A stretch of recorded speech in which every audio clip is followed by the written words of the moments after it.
devocional continuamos con el libro de Hechos.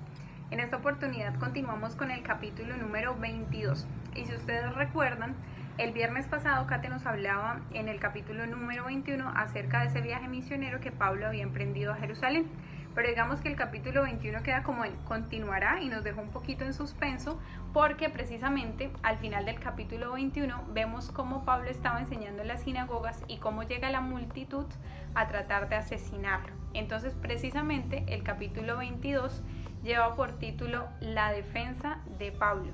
Y vamos a ver cómo él, por medio de su testimonio, por medio de lo que el Señor hacía o había hecho con él, él se va a defender ante la multitud. Y precisamente yo dividí este devocional en 3 partes para ver cómo a través del testimonio de Pablo, pues Pablo habla a la multitud. Y la primera es acerca de cómo él primero se identifica con las personas a las cuales les va a hablar. Y eso lo vemos en el capítulo 22, versículo 1, que dice lo siguiente. Dice, padres y hermanos, escuchen ahora mi defensa. Al oír que les hablaba en arameo, guardaron silencio. Y precisamente porque les habló de identificarse, precisamente porque él utilizó un idioma que para ellos era muy familiar, que era el arameo o el hebreo, que era el idioma en el cual en esa época se utilizaba para estudiar las Sagradas Escrituras. Entonces, primero que hizo con ellos, se identificó. No llegó con una posición arrogante a decir, sí, yo soy Pablo de Tarso y les vengo a hablar, sino que por el contrario, buscó la manera de acercarse a ellos para ganar su respeto, para que ellos realmente recibieran el mensaje que él les quería transmitir. Porque finalmente, a través de eso que él les iba a contar, como el Señor había cambiado su vida, pues él les estaba predicando. Era como la oportunidad perfecta en la cual él les predicó.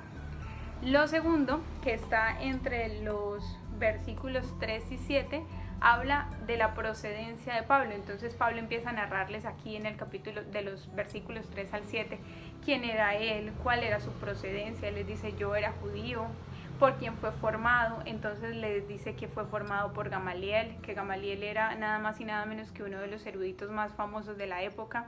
Y les dice un poquito de qué era y qué hacía. Les dice que yo perseguía a los del camino. Acá no les está hablando yo perseguía a los cristianos, les dice yo perseguía a los del camino, dando a entender que los perseguía a ellos, porque sabemos que Jesucristo es el camino, la verdad y la vida. Entonces, en esta segunda parte, Pablo, en esta parte de su testimonio, les habla de quién era él, de cuál era su pasado, de qué había hecho y de qué errores había cometido. Y finalmente, en los versículos del 7 en adelante, vemos cómo Pablo empieza a hablar acerca de ese encuentro que tuvo con Cristo, acerca de lo que Cristo hizo en su vida. Y vemos cómo empieza, digamos que es la segunda vez en el libro de Hechos que se nombra la conversión de Pablo y empieza a narrar todo de lo que Cristo había hecho en su vida. Y chicos, realmente es muy bonito porque en estos 3 punticos se divide lo que nosotros debemos considerar como nuestro testimonio. ¿Quiénes éramos antes de Cristo?